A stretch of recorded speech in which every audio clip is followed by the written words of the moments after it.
Alors vraiment, bienvenue à toutes et à tous à cette soirée organisée par le Hub Entrepreneuriat et Innovation de l'Université de Lausanne en collaboration avec ThinkSport. Je suis Anne Hidden, la directrice du Hub. C'est vraiment un plaisir de vous accueillir ce soir ici au Vortex avec une salle bien pleine. J'espère que vous avez tous pu vous asseoir. Et nous allons parler effectivement d'innovation dans le domaine du sport. Alors, avant d'entrer dans le vif du sujet, je voulais juste vous dire quelques mots sur le Hub pour ceux qui ne nous connaissent pas. Le Hub a été créé il y a 3 ans sous l'impulsion de la direction de l'Université de Lausanne avec une triple mission. La première, c'est de stimuler l'esprit d'entreprendre auprès de toute notre communauté, c'est-à-dire nos 7 facultés. De donner aussi des outils à cette communauté pour qu'elle puisse devenir acteur ou actrice de changement. Et enfin, de soutenir les projets qui émanent de notre communauté, les porteuses et porteurs de projets, avec nos programmes d'activation UCreate. Il y a 2 semaines, nous avons aussi inauguré la Villa Nova. La Villa Nova, c'est un nouvel espace créatif et collaboratif au cœur du campus de l'UNIL, qui non seulement abrite les activités du Hub, mais aussi va bien sûr nous aider à renforcer notre mission. Et donc, je vous laisse découvrir quelques images qui ont été tournées durant l'inauguration.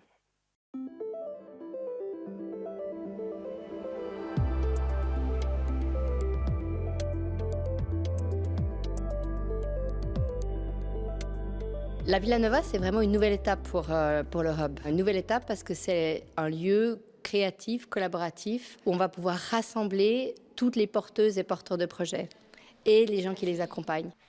Et c'est vrai qu'on a décidé de faire cette inauguration sur 3 jours pour pouvoir accueillir toute la communauté. Donc hier soir, nous avions l'inauguration officielle. Aujourd'hui, nous avons la journée porte ouverte. Et demain, nous lançons la communauté UCreate. Donc pour la première fois, toute cette communauté UCreate va se rassembler.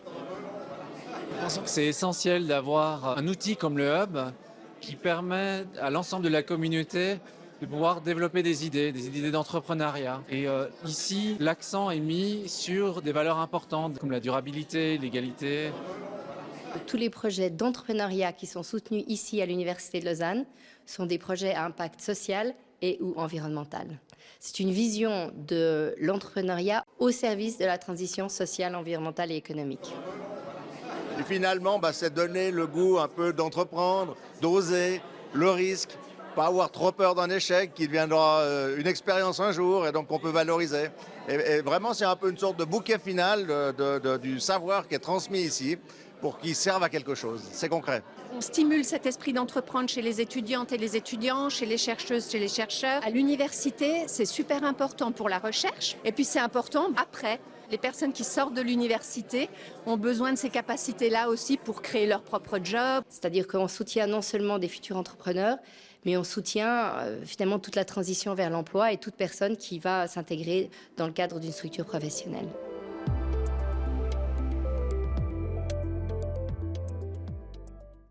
Donc voilà pour le Hub, quelques mots pour le Hub et on se réjouit peut-être d'accueillir des futures porteuses et porteurs de projets parmi vous à la Villa Nova.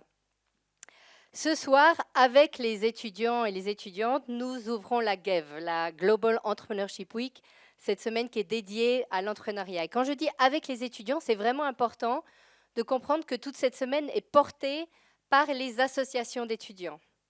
Donc pour ouvrir cette 4e édition sur le campus de l'UNIL, j'aimerais donner la parole à Jules Casanova, qui est responsable entrepreneuriat d'HEC Espace Entreprise, qui est l'association qui en fait chapeaute l'organisation de cette semaine.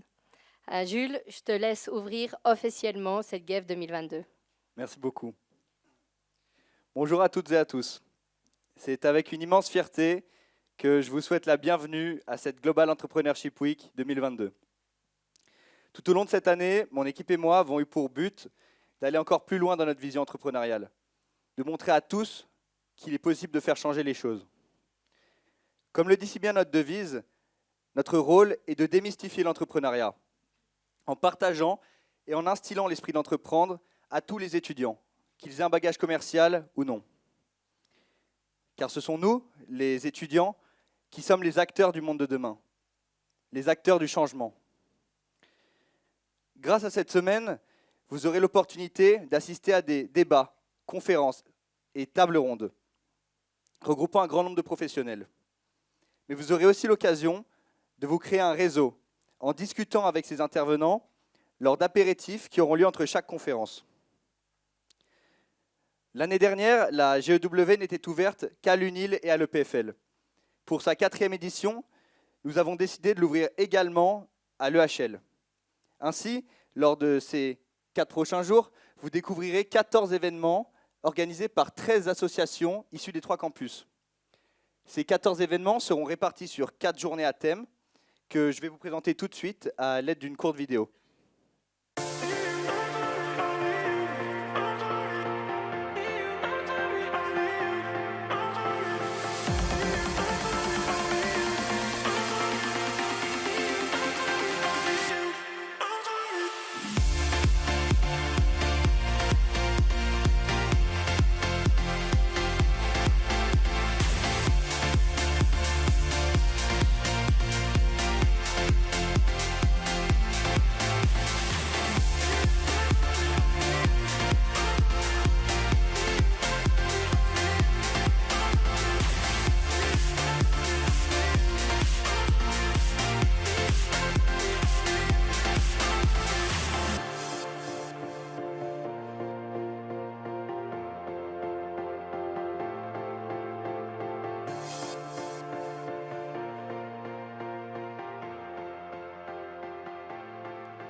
Je vous encourage vivement à aller découvrir ces différents événements qui vous seront proposés. D'ailleurs, les inscriptions sont toujours ouvertes à gew-unil.ch. Pour finir, j'aimerais adresser mes plus sincères remerciements à celles et ceux qui nous ont permis de réaliser cette GEW 2022. Tout d'abord, mon équipe, l'équipe communication, ainsi que tous les membres d'HEC Espace Entreprise, qui ont fourni énormément d'efforts durant ces 6 derniers mois. J'aimerais également remercier le Hub Entrepreneuriat et Innovation, spécialement Anne et Mélanie, qui nous ont aidés et accompagnés tout au long de notre parcours.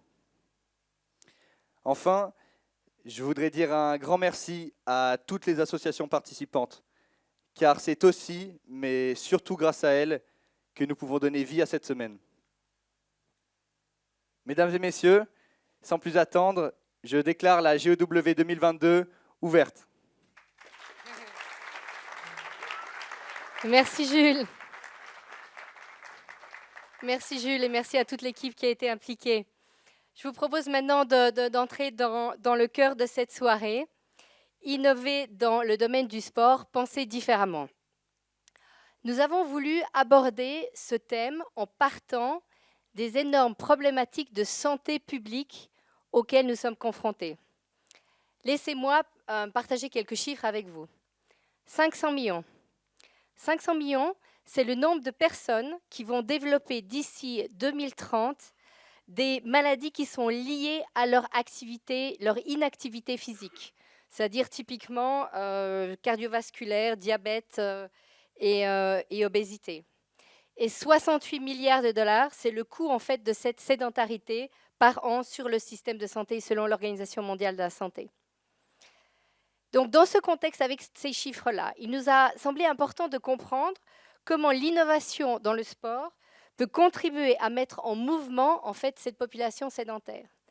Et comment on peut ou on doit penser différemment pour que cette innovation profite à un public large et pas seulement quelques sportifs d'élite. Donc, pour en parler, nous allons d'abord accueillir Fabien Hall, qui est professeur à l'Institut des sciences du sport de l'Université de Lausanne. Donc Fabien va nous donner un petit peu, faire une mise en contexte pour nourrir et guider notre réflexion. Et puis il sera suivi par notre panel de 4 acteurs clés de la région, dont bien sûr des entrepreneurs. Et ce panel sera présenté et modéré par Kevin Gabrielli, qui est de ThinkSport. Donc, ceci devrait nous amener à peu près jusqu'à 19h30, l'heure à laquelle nous pourrons tous partager un apéritif dînatoire. Vous êtes tous cordialement invités. Donc, sans plus tarder, j'aimerais passer la parole à Fabien. Je vous remercie.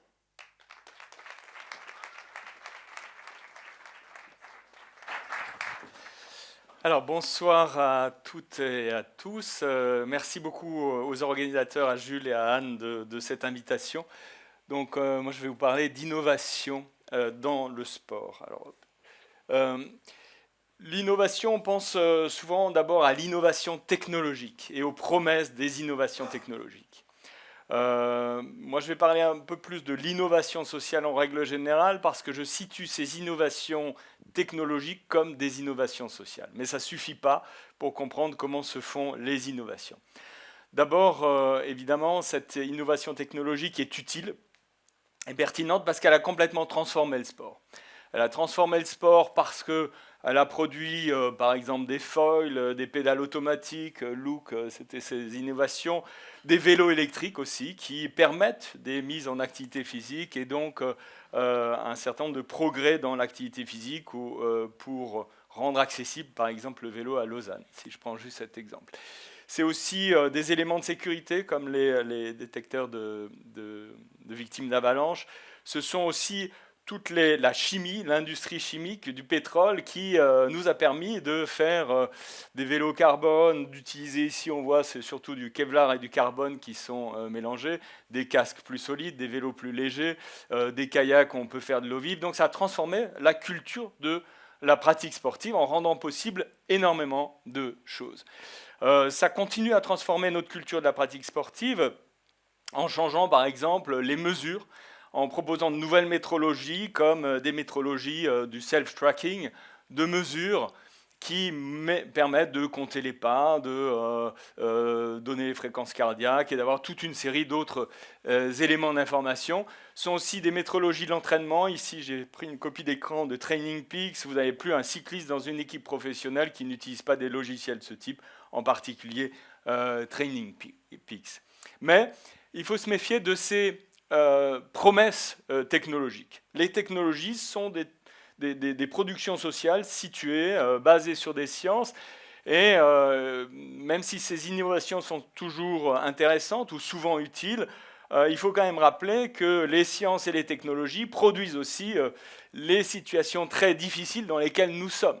Toutes les technologies, comme des voitures, tous nos déplacements, la moitié de nos déplacements sont liés au loisir et une grande partie au sport.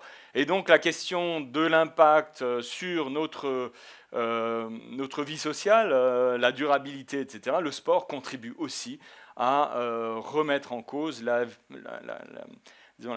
qualité de vie sur notre planète en produisant aussi ce réchauffement. Mais il y a d'autres limites aussi. Les technologies sont utilisées par des individus. Et donc, si on veut penser l'innovation, il faut penser aux offreurs, mais aussi aux utilisateurs, aux consommateurs. Et donc, à la façon dont les gens vont s'approprier ces objets. Et que ce soit les détecteurs de victimes d'avalanche, on peut se dire, tiens, mais est-ce que c'est positif ou pas? Puisque les gens vont aussi prendre peut-être plus de risques avec ces dispositifs technologiques. Quand on pense au self-tracking, on se dit c'est super, ça va mettre les gens en mouvement. Mais pas du tout, c'est une promesse de mise en mouvement. Il y a énormément de gens qui n'utilisent pas ce self-tracking et il y a des inégalités assez marquées. Bastien Pressé, un étudiant de l'ISUL, a fait une thèse là-dessus, qui ne vont pas du tout pouvoir profiter de ces dispositifs. Training Peaks, j'ai rencontré des cyclistes dans des équipes professionnelles qui ne supportaient plus ça. Pourquoi ils ne supportaient plus? Parce que les technologies leur dictaient ce qu'ils avaient fait. Ils avaient des entraîneurs qui leur imposaient les programmes d'entraînement uniquement sur Training Peaks. Or, un des éléments fondamentaux de la motivation, c'est l'autodétermination et le sentiment de compétence. Or, si tout est dicté par la machine, l'individu qui est sur son vélo, ses sensations, sa prise de décision est totalement réduite. Donc, il y a des résistances et des effets secondaires qui nous incite à penser les innovations avec les individus et pas contre les individus. Donc intégrer les technologies, l'interface technologie et individu. Et puis les individus résistent à ces innovations, ils ont des capacités à inventer des choses, à résister, à produire eux-mêmes de l'innovation. Il y a des gens, ça part aussi de praticiens, les innovations. Donc il faut être à l'écoute des praticiens. Et puis certaines innovations sont des innovations pratiques. Ici j'ai mis un exemple de Catherine Switzer qui courait en 67 le marathon de Boston. Elle s'était inscrite, mais à l'époque les femmes n'avaient pas le droit de courir. Et donc elle s'inscrit quand même, et Jörg Sempel, qui est l'organisateur de la course, intervient au milieu de la course pour essayer de dégager Catherine Sitzer. Et suite à ça, ça a fait un scandale, et c'est elle qui s'est imposée, qui a continué à courir, soutenue aussi par son mari et d'autres coureurs, et qui a permis de faire en sorte que les pratiques changent aussi, la pratique du marathon. Donc il y a des refus, des innovations par les individus dans les organisations, et dans les organisations sportives en particulier. Il y a des gens qui se réapproprient la ville. La ville a été transformée autour de la voiture et autour du commerce, en dépossédant finalement les individus de la possibilité de circuler, de s'approprier la ville autrement que par ces deux modes dominants d'activité. Donc les critical mass, les parcours en roller, en skate, le parcours, etc., sont des innovations d'individus qui s'approprient la ville et contribuent à faire changer les usages de la ville, faire changer aussi nos mentalités. Mais il n'y a pas juste l'innovation technologique au sens traditionnel, ni juste les individus, ce qui, on pourrait se dire, il y a l'offre et la demande, et c'est cette interaction offre-demande qui va faire l'innovation du futur. Non, ça ne suffit pas, parce qu'il y a un troisième acteur, c'est l'action publique ou l'action politique. Parce que ce n'est pas si simple pour des individus de résister aux marques, par exemple, ou au pouvoir des entreprises. Par exemple, Nike ou d'autres entreprises font du marketing de l'obsolescence, essayent de faire vieillir les produits. La mode, en général, est une obsolescence programmée. Donc, comment résister à ça? Comment résister, par exemple, à l'emprise des producteurs de boissons?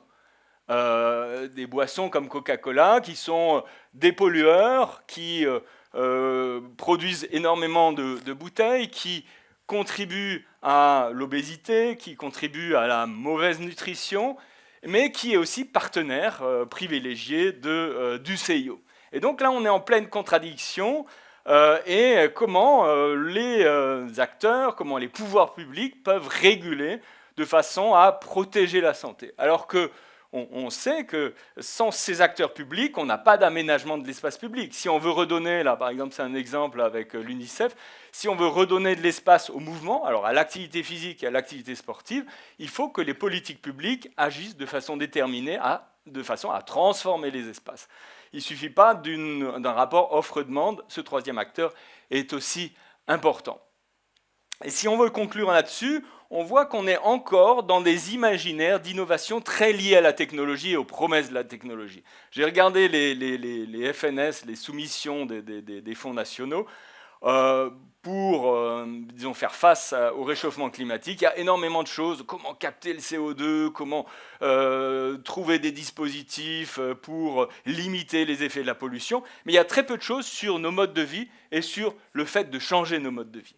Et pourtant, ça fait une éternité. Là, j'ai cité un anthropologue qui fait de l'anthropologie, disons, un peu particulière, puisque il va mesurer la taille des eaux, il mesure des restes qu'il trouve, et il donne du sens aux transformations de nos sociétés. Et il a vu déjà en 65, c'est pour ça que j'ai mis la date en grand, que l'homme devenait numériquement, disons, très important, et qu'en plus, il se déplaçait en atmosphère de pétrole brûlé, et que ça allait avoir des conséquences. Mais on ne l'a pas écouté. On pensait finalement que ces transformations étaient anodines. C'est avant le rapport Meadows, avant les premières alertes dans les années 70. Et pourtant, il y a des choses très simples qu'on pourrait faire pour innover, mais une des innovations les plus difficiles est de faire changer les mentalités, c'est de faire changer les modes de vie. Et par exemple, les transports, les dommages liés au transport, Anne avait cité quelques exemples. Bon, c'est énorme en termes de pollution, en termes de maladies. Les décès à cause de l'inactivité physique sont très importants. Et le sport se présente pas toujours comme modèle idéal. Alors, j'accentue ici le côté négatif, il y a des côtés positifs aussi, mais se présente avec des modèles de prédateurs, finalement, des modèles idéaux sur lesquels on s'identifie. Alors ici, j'ai mis, je crois que c'est l'avion de Neymar, voilà. Mais j'ai mis aussi Federer, parce que Federer est inattaquable. Je me suis dit, tiens, autant l'attaquer, pour une fois, ça changerait un petit peu. Mais ce sont des modèles idéaux. Alors dès qu'on a de l'argent, on va prendre des jets privés. Et puis les modèles qu'on a dans le développement du sport, dans le football, bon, autour du Qatar, ce n'est pas le modèle idéal qu'on peut avoir. Donc l'innovation et changer, penser autrement l'innovation et faire de l'innovation sociale, c'est pour que les acteurs de l'offre, c'est vous dans le futur. Vous allez être dans les entreprises, vous allez être dans les organisations, vous allez changer les organisations sportives qui changent déjà, qui ont déjà évolué, hein, même si j'ai été critique. Vous allez être aussi des citoyens, des acteurs, des consommateurs, et vous allez pouvoir résister, mais vous allez aussi être des acteurs des collectivités publiques, et dans les collectivités publiques, il y aura aussi des innovations à faire. Et plutôt que de penser l'innovation comme innovation technologique généralement, tout est social, mais c'est surtout ces interactions entre les innovations technologiques, les innovations des usagers, les innovations dans les politiques publiques qui vont nous permettre vraiment de changer notre conception de l'innovation dans le sport et puis d'avoir une innovation plus durable et plus intéressante. Voilà, je vous remercie de votre attention. Merci beaucoup, Fabien, pour cette introduction. Dans les 10 minutes, parfait. Bonjour à tous. Sans surprise, ce soir, nous allons donc parler de sport, d'activité physique et d'innovation, tout en essayant d'attaquer ces questions sous un angle un petit peu différent, penser différemment. Pour ce faire, on a la chance d'accueillir ce soir 4 entrepreneurs liés au domaine du sport et de l'éducation physique et de l'activité physique. Avant de les inviter à me rejoindre, j'aimerais déjà dire que c'est une chance de les avoir avec nous ce soir, et d'autant plus intéressant d'avoir une telle variété de profils et surtout d'expériences, car comme vous l'entendrez, nos orateurs représentent ou ont représenté des organisations qui vont du monde de l'industrie, start-up, du milieu académique, public ou même d'autres institutions sportives internationales. Sans plus attendre, je vous prie d'accueillir chaleureusement sur scène nos 4 orateurs.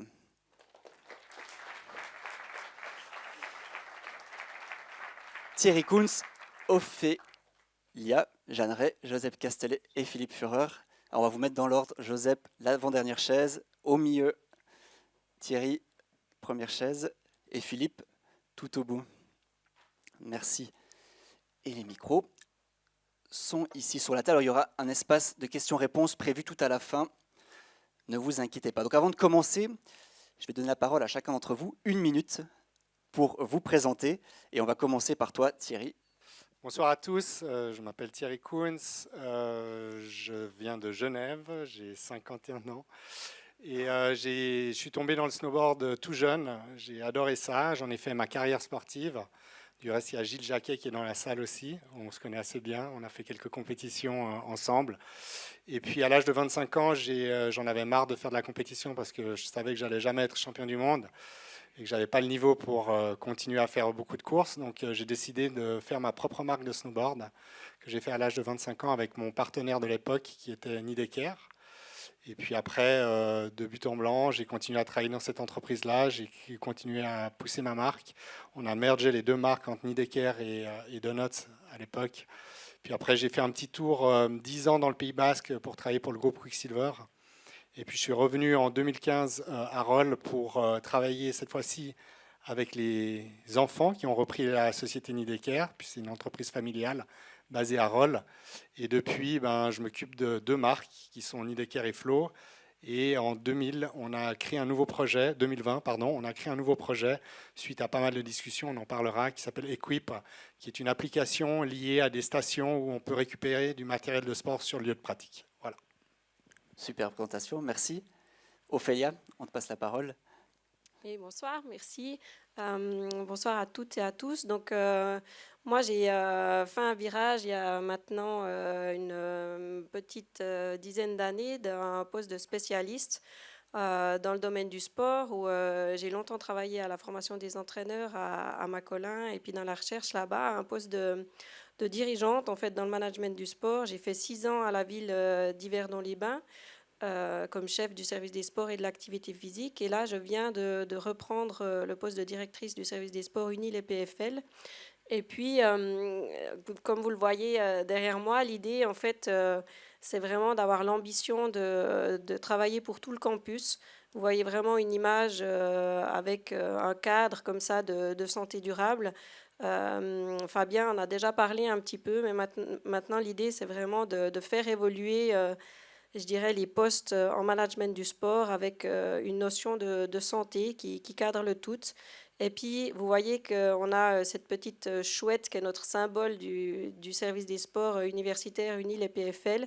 Et puis, 3 missions qu'on se donne qui sont à la fois le sport d'élite, dans ce qu'il y a de l'ADN de base, il y a tout ce qui est activité physique, et puis il y a tout ce qui est innovation et puis science, donc InnoScience.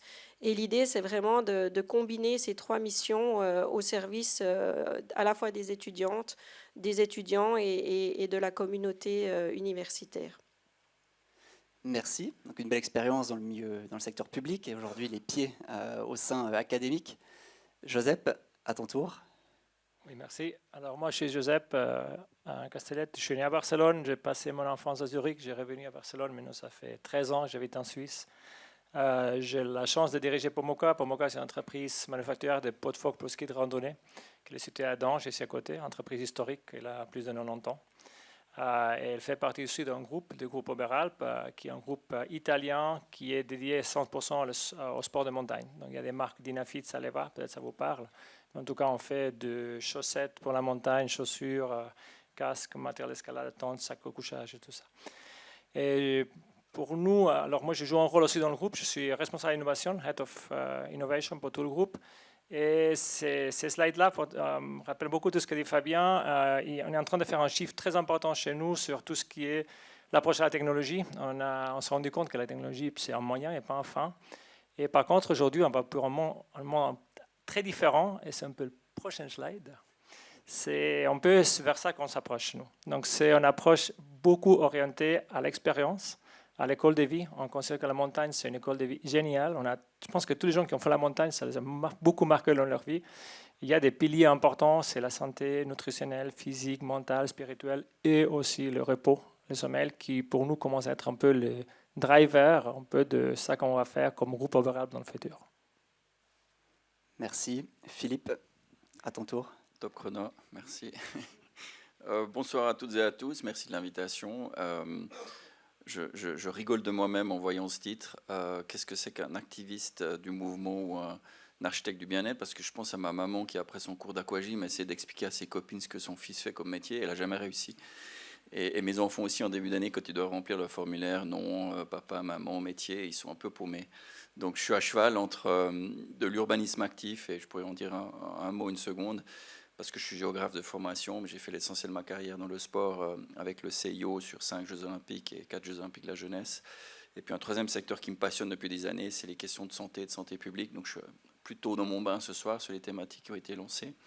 Et puis vous avez un mix d'images de choses qui me passionnent, de nouvelles activités, de mélange entre sport, urbanisme, mais aussi art et culture, et notamment culture du sport urbain, et de nouvelles pratiques et du nouveau mode de consommation. Puis je crois que j'ai une deuxième image qui explicite un tout petit peu plus cette notion de design actif. Il y a certaines guidelines qui existent et des nouvelles approches enseignées, mais en Suisse, on est un peu en retard sur ce domaine-là. On ne forme pas forcément nos architectes, urbanistes, aménagistes à penser la ville différemment, de manière à ce qu'elle fasse bouger les gens. Et vous avez en bas quelques images, certaines connues, d'autres un peu moins, qui mélangent de nouvelles formes de pratiques à de l'art, ou un Eggs and Bacon qui est un skatepark, si vous ne le voyez pas très bien, ou un terrain de foot où Federer n'ira jamais jouer parce que vous êtes sur des escaliers.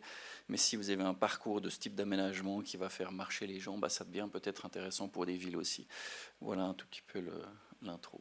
Merci pour cette introduction. On l'a entendu aussi tout à l'heure avec Fabien.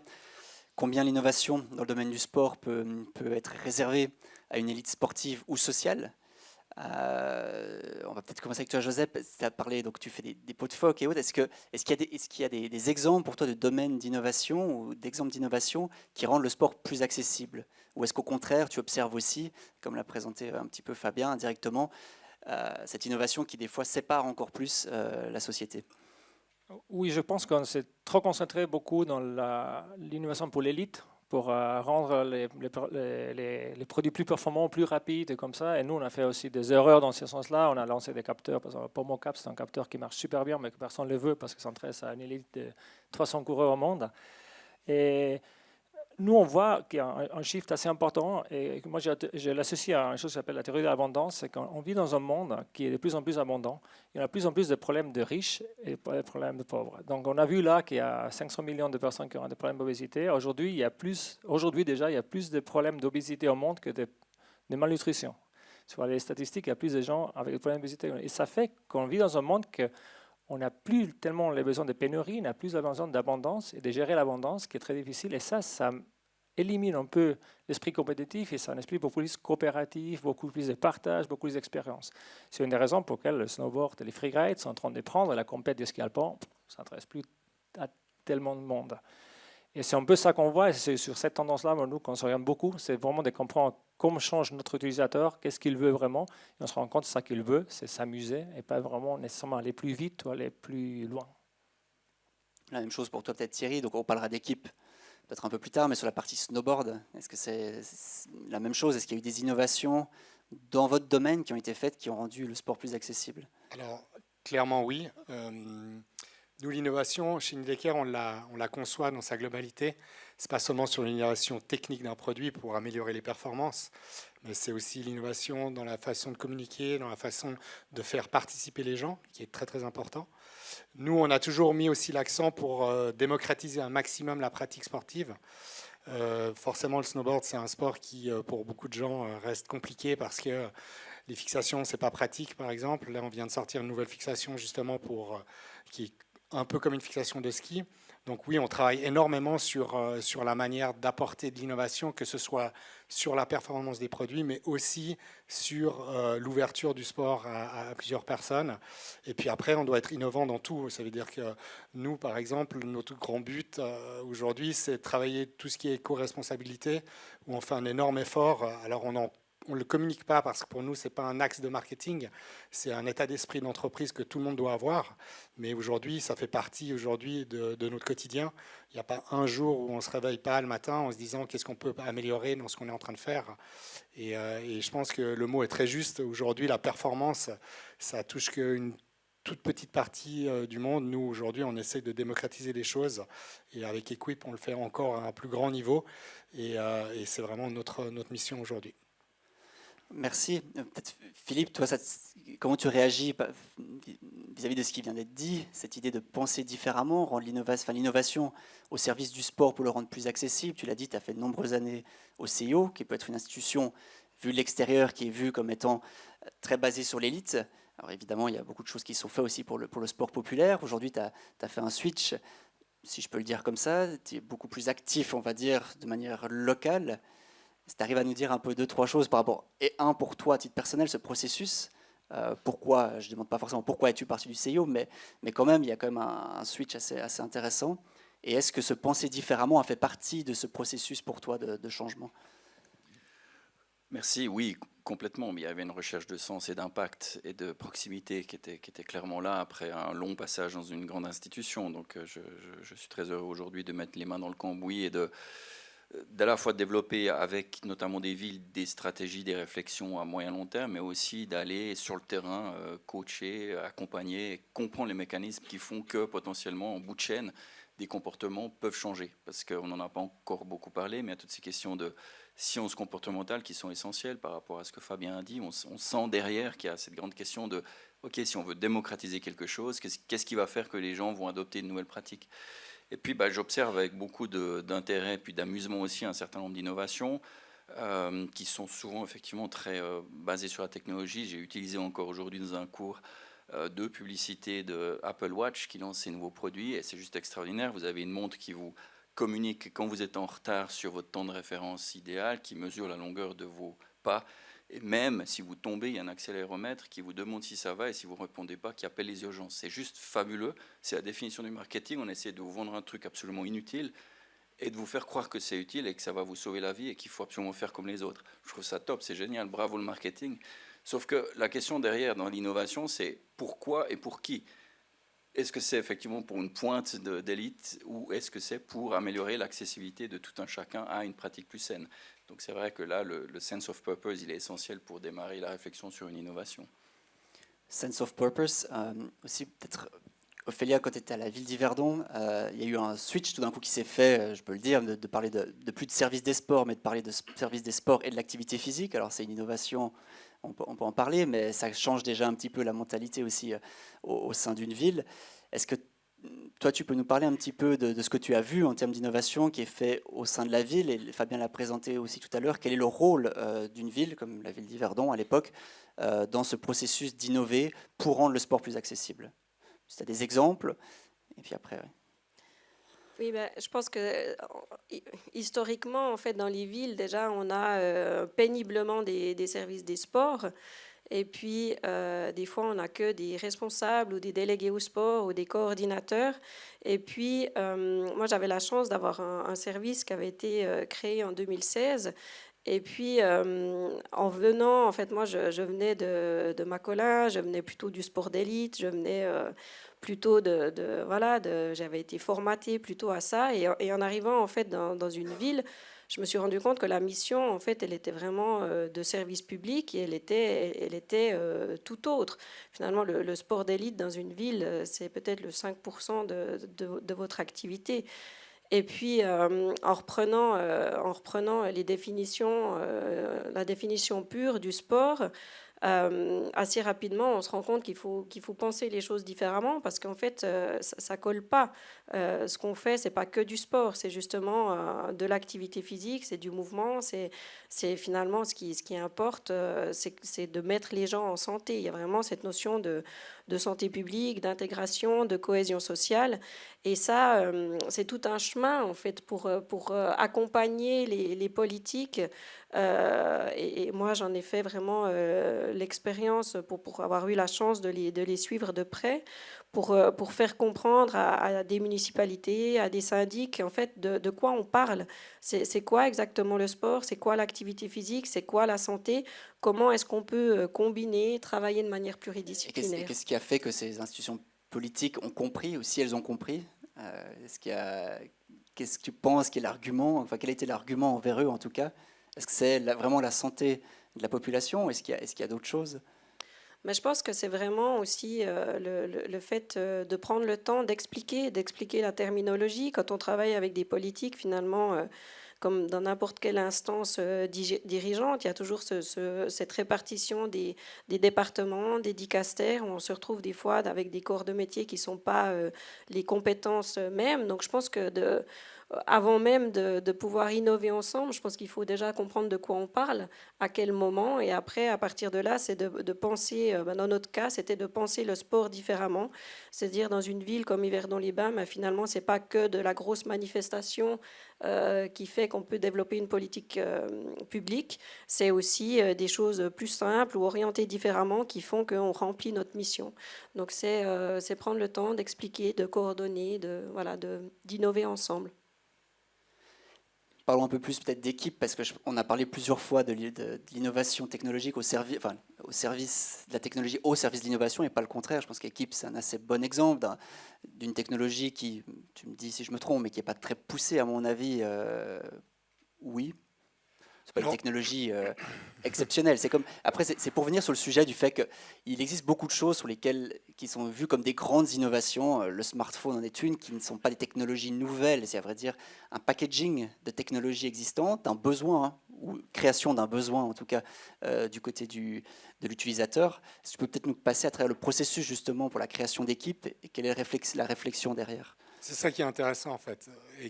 Donc Equips, c'est né d'une discussion qu'on a chaque année avec le board chez Nidecker, donc Nidecker, entreprise familiale, 3 enfants qui sont à la tête et 2 autres personnes qui composent le board.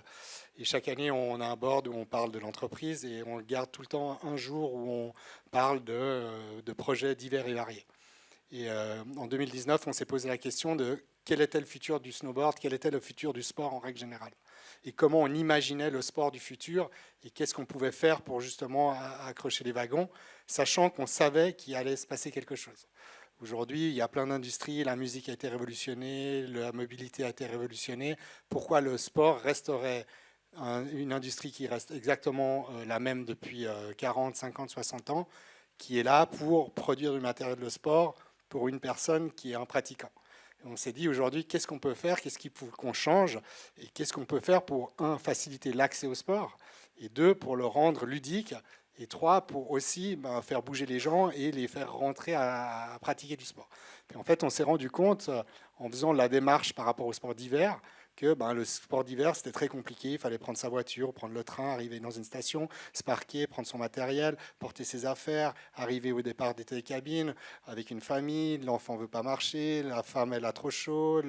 Voilà, c'est devient vite très compliqué. Ou l'homme. Si vous avez, ou l'homme, je dis la femme, l'homme, généralement. Voilà, je parle principalement de mon épouse. Voilà, bon, bref. Tout ça pour dire que c'est quelque chose de vécu. Et on s'est dit, mais qu'est-ce qu'on pourrait faire? Pourquoi aujourd'hui on doit porter ses skis? Pourquoi on doit porter son matériel? Pourquoi on ne peut pas déjà le prendre lorsqu'on en a besoin sur le lieu de pratique? Ça, c'était la première des choses. Puis après, on s'est dit, mais aujourd'hui, on a aussi une chose, c'est qu'aujourd'hui, on produit une planche de snowboard pour une personne. Puis le marketing veut qu'aujourd'hui, il ne faut pas en acheter une, il faut en acheter 2 ou 3, parce qu'il faut une planche de freeride, une planche pour aller sur la piste, une planche pour faire des sauts, donc il faut en acheter 3. Puis dans 10 ans, on voudra en faire 5, 10, 20, parce que le but d'une entreprise, c'est de croître. Et puis soit on prend des gens qui pratiquent, des nouveaux pratiquants, soit on vend plus de produits aux mêmes pratiquants. Donc ça, c'est une réflexion basique. On s'est dit, mais non, mais nous, aujourd'hui, c'est complètement à l'envers de tout ce qu'on fait, puisqu'aujourd'hui, on est 1% pour la planète, donc 1% de notre chiffre d'affaires est reversé à des associations justement qui travaillent sur ce sujet-là. On fait énormément d'efforts pour éviter le plastique, pour éviter le packaging, pour les transports, etc., etc. Et on s'est dit, voilà, aujourd'hui, en fait, le but de pratiquer le sport, on ne veut pas arrêter les gens de pratiquer du sport, on veut les encourager, mais en même temps, on veut réduire notre impact. Donc, quelle est la meilleure solution? La solution, c'est de partager les produits. Et donc, aujourd'hui, on a créé Equip, qui est en fait un endroit où, grâce à une application, vous allez pouvoir récupérer votre matériel de sport sur le lieu de pratique. Et ce matériel de sport est partagé en plusieurs. Donc, aujourd'hui, c'est le meilleur moyen pour éviter les surproductions. Et aujourd'hui, au lieu de faire une planche pour une personne, on fera une planche pour 100 personnes. Et puis, on va diminuer drastiquement notre impact environnemental de ce côté-là. Donc, il y a un impact écologique, d'accord. Est-ce qu'aujourd'hui, vous voyez déjà aussi un impact sur la pratique du sport? Est-ce que ce sont des gens qui ont l'habitude de pratiquer un sport, d'aller faire du basket, puis au lieu d'aller prendre leur ballon avec eux, le prennent sur le terrain? Alors aujourd'hui, avec les chiffres qu'on a, on se rend compte qu'il y a plein de gens qui sont des badauds, qui n'ont pas de ballon avec eux, et puis qui se disent « Ah, mais pourquoi je ne jouerais pas au basket? Ça me donne envie de jouer au basket. » Donc ils prennent des baskets. Donc on encourage ça. Après, aujourd'hui, la vérité par rapport à notre système, c'est que oui, technologiquement, le système, il n'est pas... on n'est pas en train de faire une fusée pour aller sur la Lune. Mais par contre, on a une arme qui est très importante, qui est l'application. Et c'est cette application-là qui va encourager aussi les gens. Par exemple, la FIBA, donc la Fédération internationale de basket, nous a approuvé comme produit approved by FIBA. Normalement, chaque entreprise qui veut être approuvée par la FIBA doit payer un fee, etc. Eux, ils ont dit, mais votre idée est tellement géniale qu'on veut vraiment être partenaire avec vous. Et pourquoi ils veulent être partenaire avec nous? Parce qu'aujourd'hui, ils vont pouvoir parler à des joueurs de basket qui ne sont pas des licenciés ou des membres de clubs. Et ils vont pouvoir organiser des compétitions entre non licenciés, parce qu'ils sont à fond de 3 par 3, pour ceux qui connaissent. Donc c'est du basket 3 contre 3. Et aujourd'hui, on est en train de travailler sur un plan pour organiser des compétitions au niveau local, avec des gens qui ne se connaissent pas. Donc il y a ce côté aussi rencontre qui est très important. Faire bouger les gens, et des gens qui n'ont pas l'habitude aujourd'hui, parce qu'ils ne font pas du basket en tant que sport, licencié, etc. etc. Donc oui, aujourd'hui, il y a tout ce côté-là qui est très, très important. Et l'accessibilité, c'est quelque chose de primordial pour nous. Et un sport organisé, mais moins organisé, c'est intéressant aussi que tu parles de la FIBA, parce que c'est vrai, cette idée du 3x3, de permettre aux gens de s'organiser entre eux, de jouer par eux. On parle d'inclusion du sport, là on parle de basket, on parle de sport d'hiver, on va penser facilement à des jeunes. Après, il y a aussi cette question d'inclusion du sport ou de l'activité physique mixte, c'est-à-dire intergénérationnelle, intersexe, interculture. Toi, Philippe, je sais que c'est quelque chose sur lequel tu travailles beaucoup, ces parties-là. Est-ce que tu arrives à nous dire peut-être quelques mots là autour de cette importance aussi de penser à toutes les tranches d'âge, enfin de mixité, quelle qu'elle soit homme-femme, qu'elle soit générationnelle, qu'elle soit culturelle? Oui, volontiers. On parle d'inclusion, de diversité et d'observation de la société, de son évolution et des besoins. Donc tout part finalement d'un besoin quand on veut innover, et comprendre ce besoin, c'est observer la société, observer qu'on a un vrai problème avec la jeunesse sur le manque d'activité physique, le boom de sédentarité du Covid, les maladies mentales, on n'en a pas parlé, mais les chiffres sont effrayants. Puis de l'autre côté, on a une population qui vieillit énormément. Les chiffres font peur à tous les politiciens parce qu'on va doubler le nombre de quatrième âge d'ici quelques dizaines d'années. Donc, quid des EMS, quid de leur autonomie et quid du mode de vie. Et donc, il y a un enjeu majeur de société pour des municipalités, pour des cantons, c'est comment maintenir les personnes âgées le plus longtemps possible autonomes chez eux, à la maison. Ça se traduit en coûts, hein, et on parle de milliards ici. Donc, comment les maintenir en santé le plus longtemps possible, parce qu'on est tout content de vivre de plus en plus vieux et d'avoir une espérance de vie qui augmente, mais combien d'années en santé on peut vivre? Et là, l'activité physique et sportive, elle a un rôle majeur. Et comment faire en sorte que, parce qu'on parlait de marketing, on apprend tous en marketing à segmenter les publics. C'est cool. Sauf que dans ce domaine-là, je trouve qu'on doit faire attention à connecter les publics aussi. Alors, j'ai des expériences en cours sur une installation de mobilier urbain banc actif où on a formé des jeunes coachs à sortir, entre guillemets, des petits vieux de chez eux pour aller s'entraîner ensemble. Et après 2 entraînements, ils vont boire un café, ils mangent ensemble. Donc, on crée du lien. Pour une ville, ça devient quelque chose d'intéressant parce qu'on crée un capital social en termes de santé physique, mais de santé psychosociale et de lien. Et ça, c'est crucial aujourd'hui pour reconnecter les gens après ce qu'on a vécu aussi pendant 2 années. Et comment on fait pour se réapproprier la ville, justement, le milieu urbain, enfin, Fabien l'a présenté tout à l'heure, qui n'est pas du tout pensé pour ce genre de choses. Alors l'expérience du cas peut-être que tu as pris avec la ville de Genève, comment on fait pour aller faire ce pas, justement, parce que tu dis... Je ne serais pas là et certainement multimillionnaire si j'avais toutes les réponses. C'est un long processus qui nécessite beaucoup de plaidoyer. Hein. Je t'écoutais avant, Ophélia, et Dieu sait que tu as passé du temps à influencer positivement ton ministre de tutelle et ses collègues. Il faut réaliser qu'on vit dans un monde où tout a été planifié dans nos villes autour de la bagnole depuis des décennies. On a tout construit autour de la voiture. On a aussi segmenté les espaces marchands, commerciaux, etc. Et puis, repenser à ces espaces publics nécessite un certain nombre de compétences. Donc, on est dans un centre universitaire, c'est intéressant de se poser la question des métiers de demain pour qu'on ait les gens qui, au sein des administrations, sachent imaginer les mobilités actives différemment, les installations sportives différemment aussi, parce qu'on a des études à Lausanne et à Genève qui ont montré que plus de 80% des installations de sport libre bénéficient finalement aux hommes. Design by men for men. Donc là, il faut aussi en sortir. Il y a des biais à éviter. Alors, c'est une réponse à choix multiples pour une question complexe. Il y a beaucoup à faire. Puis, utiliser les rôles modèles, reprogrammer un peu les politiques pour qu'on arrête de considérer le sport et l'activité physique comme un simple loisir for fun ou bien une opportunité de business. C'est beaucoup plus que ça. Oui, je rebondis là-dessus. Tu as dit donc design by men for men. On a souvent aussi le design by men for women, ou bien designé par des gens plus âgés pour les jeunes. Comment est-ce qu'on fait aussi, enfin dans ton expérience aussi, comment est-ce qu'on peut faire pour justement traverser cette barrière de ces gens qui pensent savoir et qui font pour les autres, parce qu'on le voit dans tous les domaines finalement. Je ne sais pas si Thierry sera d'accord avec moi, mais une des réponses, c'est de mettre des petits gens autour de la table, puis de se faire challenger comme vieux boomers de temps en temps, de leur dire est-ce que ça peut marcher, et puis les écouter, vraiment. Donc, tu parles ici de la notion de human-centered design, de mettre vraiment l'utilisateur au cœur de la problématique pour bien identifier le besoin avant de partir sur des solutions à la one again, super technologiques, magnifiques. Et ça, c'est vrai pour des jeunes, pour des personnes âgées. J'ai eu l'expérience dans une séance dans une ville avec un chef de service où on avait 3 jeunes skateurs qui sont venus avec leur skateboard parce qu'ils avaient écrit à la maire, ils se plaignaient qu'ils étaient rejetés de toutes les zones en ville, etc. Ils faisaient trop de bruit. Ben, au lieu de les rejeter, on les a inclus, on les a mis autour de la table et pendant 1 heure, ils ont critiqué les plans du designer de skatepark et c'était magnifique. Le chef de service en fin de carrière, il n'avait jamais vu ça. Il m'a demandé un selfie avec les jeunes et tout. Donc c'est ça, c'est vraiment être prêt à se faire challenger sur tous ces schémas et cette manière qu'on a de faire les choses depuis des décennies, et on ne change pas une équipe qui gagne. Non, il faut arrêter, le monde change très vite, donc écoutons les utilisateurs et changeons les choses. Ça te fait réagir, Thierry? On voit aussi, prenons l'exemple, si tu avais... Voilà, l'équipe de direction, elle est ici, on n'a pas une grande mixité homme-femme, on n'a pas une grande mixité culturelle, on a une semi-mixité générationnelle. Tu réagis comment si tu vois ça dans une entreprise qui se dit innovante?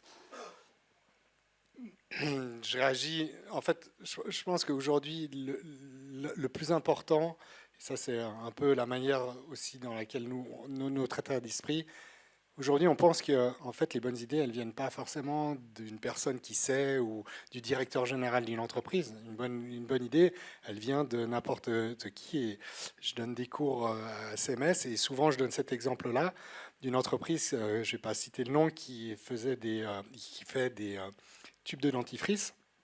Ils étaient en réunion au board, en train de se poser la question comment on peut augmenter les ventes, c'est compliqué, etc. Ils ont passé des journées et des nuits à voir ce sujet-là.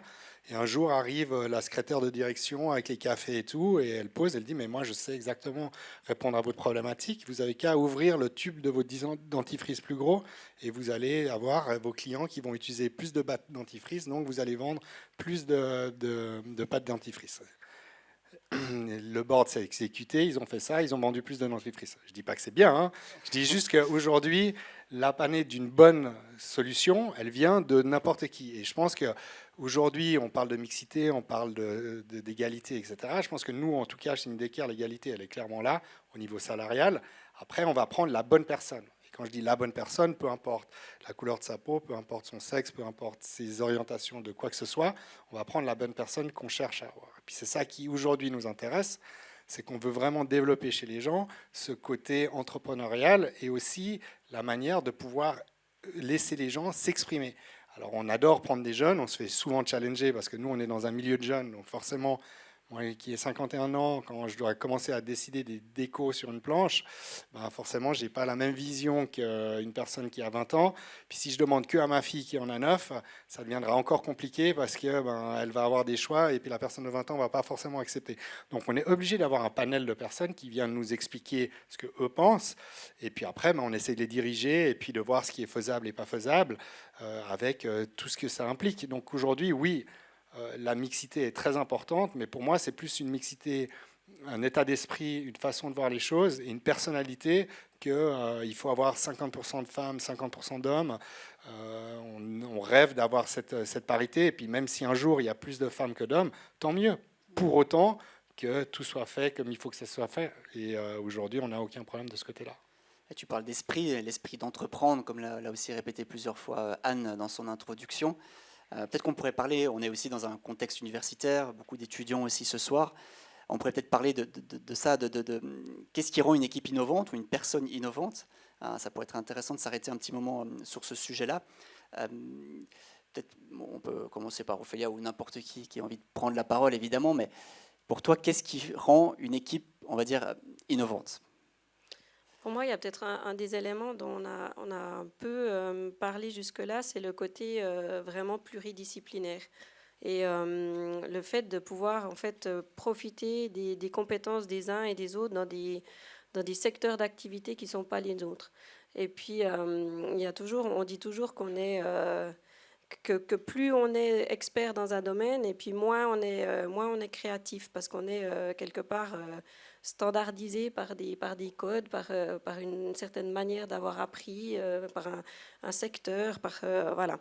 Et puis, vraiment, moi, c'est l'expérience que j'ai pu faire et puis que je souhaite vraiment amener aussi ici sur le campus, c'est de travailler entre les services, de travailler entre l'UNIL, entre les PFL, en fait de casser les codes qui sont, je dirais, classiques, les choses qui rassurent parce qu'on le fait depuis des années et puis que finalement, on ne se pose même plus la question de savoir pour quelles raisons on ne le ferait pas autrement.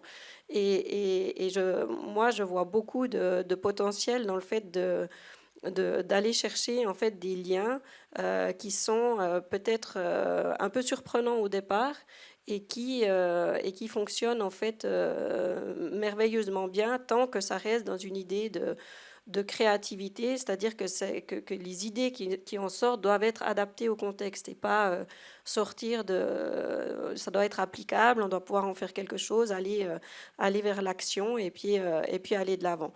Mais vraiment, pour moi, l'aspect pluridisciplinaire est à mettre en avant. C'est intéressant, oui, qui est aussi l'une des devises du hub entrepreneuriat et innovation de l'UNIL, de travailler à travers toutes les facultés.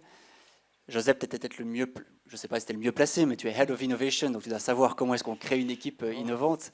Quels sont pour toi un peu, tu as été arrivé, c'est un poste, je crois, qui a été plus ou moins créé, ou je ne pense pas qu'il existait avant toi. Quel a été le défi et comment tu as fait pour Oui, justement créer une équipe innovante? Je suis passé encore en fait d'innovation. On n'a rien sorti dans le marché encore qui nous a fait notre entreprise milliardaire. En tout cas, je rejoins Ophelia dans le sens que l'équipe, c'est important, elle est pluridisciplinaire. Aujourd'hui, les projets sont trop complexes pour les réseaux tout seuls. Hein. Les Mark Zuckerberg dans son ordi en train de comparer des nanas pour faire Facebook, ça c'est fini, je pense. Aujourd'hui, c'est beaucoup plus complexe.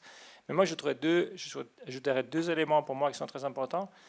Un, c'est la mentalité, le mindset, que c'est anglais. Il y a un bouquin que je trouve génial, qui s'appelle Mindset, écrit par une femme, qui justement compare ce qu'il appelle les fixed mindset contre les growing mindset. Non? Et les fixed mindset, c'est des gens qui pensent que tout est donné, son intelligence, le monde, et que voilà, et qui ne sont pas capables de s'adapter. Et le growing mindset, c'est ceci qui se réjouit d'apprendre. Et je pense que ça, c'est une des premières choses qu'il faut pour innover, c'est être curieux, vouloir apprendre. Et justement, quand ça devient trop ennuyeux parce qu'on sait tout, il faut sortir de la zone de confort. Donc, je pense que cette growing mindset, pour moi, c'est un des éléments clés pour l'innovation. Et l'autre, c'est ça qu'on appelle l'antifragilité. Antifragility, c'est aussi un bouquin très connu de Taleb. Et là, son concept, c'est la fragilité, c'est quelque chose que quand on soumet en stress, elle se casse. Donc, je prends un verre, je le jette par terre, il va casser. D'accord? Et moi, beaucoup de femmes pensent que le contraire de la fragilité, c'est la solidité. Donc, quelque chose que je jette par terre, ça ne se casse pas. Mais non, selon lui, la antifragilité, c'est quelque chose que quand tu es soumis au stress, ça s'améliore. Et je pense que c'est ça aussi très important de tenir en compte. Donc, l'être humain, c'est comme ça, à base de mutations, il s'améliore. Et ça, amener aux équipes d'innovation, ça veut dire qu'il faut des équipes diverses, pas seulement en sexe, mais aussi en origine culturelle. Hein. Donc, si vous mettez 10 ingénieurs allemands de la même école, ce n'est pas la même chose que mettre 10 hommes de différentes cultures. Ça, c'est très important parce que c'est cette friction, justement, et cet échange, cette antifragilité qui va vraiment apporter des améliorations. Est-ce que tu as le sentiment aussi que tu as dû aider certaines personnes à exploiter leur potentiel? C'est souvent aussi des fois le problème des personnes, c'est que des fois trop humbles, et ça c'est des fois dû aussi à la culture ou au sexe, mais aussi des fois, voilà, en tant que chef, des fois c'est un petit peu le défi, hein, c'est d'exploiter le potentiel de tout le monde. Est-ce que tu as observé aussi des gens qui disent ah non, mais l'innovation, la partie un peu esprit d'entreprendre, c'est pas moi, puis qui finalement la vaut au fond d'eux et qu'il a fallu un petit peu les aider, les accompagner, les rassurer pour qu'ils puissent oser? Oui, clairement. Je pense, en plus, là, on sort de l'innovation comme un département. Je pense qu'on passe à l'innovation comme une culture. Je pense que l'innovation, ce n'est pas un département, c'est tout le monde peut faire l'innovation. D'accord? Ça, c'est la première chose. Et oui, je pense qu'il faut... Tout le monde a son potentiel, il faut juste le mettre en avant. Et pour moi, il y a un autre concept. J'adore lire des bouquins. Je suis désolé, je fais citation avocate. Il y a The Fearless Organization d'une autre dame, Amy Edmondson, qui parle de la sécurité psychologique. Je pense que ça, c'est un élément clé. Il y a même des études de Google qui disent que la sécurité psychologique, c'est l'élément numéro 1 qui unit tous les projets d'innovation qui ont eu du succès chez Google. Donc, je pense que tout ce qu'on appelle psychological safety, donc vraiment donner cet espace de sécurité à l'employé, de dire je peux tout parler et je serai écouté. Ça, c'est très important pour innover. Et c'est pas si facile à faire, ça a l'air très simple, hein? Non, cool, dis-moi tout ce que tu penses. C'est assez complexe de créer une ambiance de sécurité psychologique pour permettre l'innovation. Merci. Donc on comprend qu'il y a un aspect culturel. Donc dans beaucoup d'entreprises, c'est clair que la culture d'entreprise vient souvent du haut. Est-ce que on va poser la question à Philippe. Pour toi, pour être le lead, qu'est-ce qu'il faut pour être le leader de cette équipe innovante, que ce soit pas forcément le département innovation, mais toute l'entreprise ou toute l'organisation? Quels sont les points clés pour être un leader innovant? Et puis peut-être, à contrario aussi, quels sont les points, les défauts ou les problèmes qui bloquent, on va dire, l'innovation? Elles ne sont pas faciles tes questions, Kevin, ce soir. Hein. Mais on va essayer de répondre à ça ira peut-être mieux tout à l'heure pendant le cocktail. Ouais. Bon, 2-3 mots-clés. Je pense qu'il y a une question qui est la question du charisme de la personne qui va apporter un système de valeurs et qui va leader par l'exemple aussi. Ensuite, il y a, je dirais, l'accès à un certain nombre d'outils aussi. Et je pense que l'université est là justement pour partager des outils avec ses étudiants aussi. On parle de design thinking, d'idéation, etc. C'est pas juste du flanc. Il y a des outils extraordinaires là-dedans pour permettre de sortir le meilleur des gens. Ensuite, il y a ces aspects de diversité. Alors, je suis le grand fan absolu de la diversité interdisciplinaire, mais il y a aussi la diversité interculturelle, où c'est important dans une équipe d'avoir aussi des gens qui sont autres que blancs, riches d'un pays du Nord. En particulier si vous êtes dans une marque ou un projet qui a des dimensions internationales. Donc, voilà quelques pistes, et je pense qu'il y a un autre mot-clé qui est la notion de risque. On est dans un pays, dans une culture où on n'aime pas forcément le risque, on ne met pas en avant sur un CV quand on s'est planté 2-3 fois en lançant des entreprises ou des projets, mais on se plante tous. Et petite anecdote, j'ai pas fait de TED Talk, mais j'étais invité avant ça à faire une fuck up night, donc où on va partager tout ce qu'on a merdé, quoi, en gros.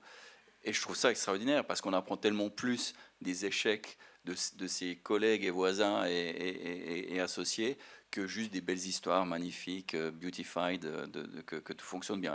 Et pour terminer, je dirais aussi qu'il y a derrière cette notion de risque une notion de sacrifice qui est plus ou moins importante, mais j'aimais bien une définition récente que j'ai entendue la semaine passée d'un entrepreneur local qui expliquait comment, à des jeunes qui souhaitaient se lancer, il répondait à cette notion de « what does it take hein, ?» de devenir entrepreneur. Et sa réponse était du genre « si tu es prêt à bouffer que des pâtes la deuxième moitié du mois, à plus partir en vacances, à plus avoir de vie sociale pendant environ 2 ans, tu peux potentiellement te lancer. » Et je pense que cette notion de risque, elle est aussi vachement importante. C'est marrant parce qu'il y a beaucoup de parallèles quand même aussi avec la vie d'un sportif. On entend les mots que tu utilisais, on les entend souvent chez les sportifs d'élite. On a plusieurs ici qui l'ont été, de sacrifice, d'apprendre de ses erreurs. On apprend souvent plus de ses erreurs que de ses réussites. Donc c'est marrant, il y a ces parallèles. Et le rôle de l'éducation là au milieu. Enfin, peut-être juste avant, j'avais peut-être une question pour toi justement qui est passée d'une grande organisation à entrepreneur par toi-même finalement. Et est-ce que tu vois aussi, est-ce qu'il y a un trend aussi, une tendance sur ces gens seuls, entre guillemets, qui se mettent ensemble pour créer des choses ensemble? Est-ce que c'est quelque chose que, je ne sais pas si tu as aussi à donner des mots là-dessus, et aussi après, lié à ce que tu faisais avant, cette notion de donner un sens aussi à ce qu'on fait? Est-ce qu'il y a aussi une tendance avec des gens qui sont de plus en plus à chercher à donner un sens à ce qu'ils font? Oui, je pense qu'il y a une tendance de fond. On l'a vu ces dernières années, notamment accélérée par la pandémie, les vagues de grandes démissions. On a vu ça aux États-Unis et ailleurs. Je pense que le modèle de la grande entreprise à grand-papa qui prend soin de vous et qui vous donne un salaire à la fin du mois ne correspond plus forcément aux aspirations de la plupart des jeunes qui entrent à l'université. Peut-être que je me trompe, mais je pense qu'il y a plein de futurs entrepreneurs ici. Donc forcément, ça questionne sur la capacité d'une entreprise à évoluer face à ce modèle et à permettre l'intrapreneuriat aussi. Ça, c'est l'autre notion parallèle que j'ai tenté d'explorer aussi dans les grandes structures. Ça va jusqu'à un certain point. J'en connais ici qui essayent de pousser l'intrapreneuriat, qui ont des structures pour qu'ils le favorisent. Mais forcément, au bout d'un moment, il y a ses limites aussi et on sent le mur et on a envie d'ouvrir ses ailes parce qu'on n'est plus forcément aligné. Et ça implique une autre réflexion, c'est est-ce que quelqu'un qui tente d'être un intrapreneur mais qui fait le saut pour devenir entrepreneur, est-ce que l'entreprise peut garder cette personne, ses compétences, ce cerveau dans son écosystème? Et ça, c'est aussi des questions importantes dans les modèles d'affaires, je pense, futurs. Et donc on parle de l'éducation, toi tu collabores aussi pas mal avec des institutions académiques. Est-ce qu'il y a un parallèle, enfin, est-ce que les choses sont alignées entre les formations qui sont données aujourd'hui, que ce soit universitaires ou autres écoles, et ce qui est demandé par le marché ou ce dont on a besoin dans la vie, dans le travail, pour pouvoir amener ces innovations? Ou encore faut-il que le marché, ça dépend de qui on parle, sache de quoi ils ont besoin, hein, parce que le monde évolue très vite. Mais je pense qu'il y a un changement en cours, notamment dans cette institution, où le terme d'interdisciplinaire prend de plus en plus d'importance, je crois. Pour moi, c'est clé. Je vois vraiment arriver des nouveaux métiers demain dans les domaines qui sont entre sport, santé et d'autres aspects, où on a besoin de se mettre autour d'une table entre un ingénieur, un médecin, un psychologue, quelqu'un qui fait les matériaux, que sais-je, parce qu'on n'est jamais aussi intelligent que par cette intelligence collective et parce que les défis auxquels on fait face sont devenus hyper complexes aussi. Donc ça me paraît un passage obligé et j'espère que les écoles, de plus en plus, même avant l'université, forment justement leurs jeunes aussi à ces aspects collaboratifs, hein. Et je pense que ça, tout le cursus doit être adapté au fur et à mesure. Ouais. Toi Thierry, je me souviens plus, tu as dit, tu as une formation, enfin, comment tu t'es formé à devenir entrepreneur? Alors moi, j'ai fait l'école supérieure de commerce à Genève et je voulais faire que du snowboard, donc c'était très compliqué. J'ai fait ça pour faire plaisir à mes parents. Je leur remercie d'avoir fait un minimum d'études. Non, pour être plus sérieux, j'ai tout appris sur le tas. J'ai eu des rêves, j'ai voulu les concrétiser. On m'a toujours dit, si tu as une idée, fonce, tu verras bien ce qui arrive. Au pire des cas, tu tombes, mais tu te relèveras plus fort. Donc ça a été vraiment ma philosophie de tout temps. Et puis j'ai su à un moment donné, quand il fallait que je m'arrête, quand j'ai fait de la compétition, je savais qu'il fallait qu'à un moment que je m'arrête pour que je me retourne vers quelque chose d'autre. Et je pense que c'est aussi quelque chose qui est très important et qu'on développe énormément, en tout cas chez nous, chez Nidecker, c'est vraiment de pouvoir aussi essayer de mettre en valeur l'employé ou la personne qui travaille avec nous, parce qu'aujourd'hui, cette personne, elle a beaucoup à nous apprendre. Et je pense que c'est un gros shift aussi qui existe dans beaucoup d'entreprises, parce qu'on est parti d'entreprises qui prenaient des employés, qui les formaient à leur sauce, puis généralement, on les gardait jusqu'à la fin, puis après, ils partaient en retraite. Aujourd'hui, il y a beaucoup plus de changements, les gens veulent voir d'autres choses, ont d'aspirations, ils feront plusieurs métiers dans leur vie. Et puis nous, aujourd'hui, on est dans une autre philosophie encore, c'est qu'on se dit, aujourd'hui, on a des besoins, on a des envies, mais aujourd'hui, on aimerait aussi savoir ce que les gens peuvent nous apporter de l'extérieur. Et ça change énormément la relation qu'on a avec les gens avec lesquels on travaille. Ce n'est pas le vieux qui va dire aux jeunes la soudure, tu l'as fait comme ça parce que je l'ai fait en T depuis 20 ans, il faut que tu la fasses en T. C'est de dire, OK, voilà un sujet de discussion, qu'est-ce qu'on pourrait faire, qu'est-ce que tu penses? Et puis c'est ce partage-là qui fait qu'aujourd'hui, on arrive à accélérer énormément au niveau de l'innovation. Et puis d'aller voir aussi des endroits où on n'était absolument pas, on n'y pensait même pas. Par exemple, on a sorti chez Indecker une série de planches où on a travaillé avec une école qui étudie justement la nature. C'est une science qui s'appelle biomimétisme, biomimicry en anglais. Et aujourd'hui, on a appris tellement de choses. On avait des problèmes, on s'est posé ces problèmes-là et on s'est dit, qu'est-ce que la nature va pouvoir nous apprendre pour résoudre ces problèmes? Chose qu'on n'avait jamais l'habitude de faire, parce que nous, à la base, c'était, OK, on a un problème, OK, donc un rayon, c'est 3,7 mètres, donc pour faire un virage 2, on était plus dans la mathématique, etc. Et là, on s'est dit, mais on peut apprendre d'autres choses. Et c'est là où, justement, je pense que la force d'une entreprise innovante, ou l'innovation, c'est d'apprendre de tout un chacun. Et on peut apprendre de la nature, on peut apprendre des gens, on peut apprendre d'un événement, on peut apprendre de toutes ces choses qui font qu'aujourd'hui, si on a l'intelligence de comprendre, d'écouter, c'est justement cette chose qui fera qu'on arrivera à avancer. Et pour moi, c'est écouter, c'est déjà comprendre. Merci beaucoup. En regardant un petit peu le temps, on va laisser un petit peu d'espace aussi pour les questions, pour poser des questions. Je vais vous poser à tous la même question, une dernière question. J'espère qu'elle ne sera pas trop compliquée. Ce que j'aimerais savoir, c'est à titre personnel cette fois-ci, vous portez tous donc cet esprit d'entreprendre. En tant qu'individu dans ce monde, votre rêve, ce serait de le mettre au service de quoi, cet esprit d'entreprendre, et avec quel impact?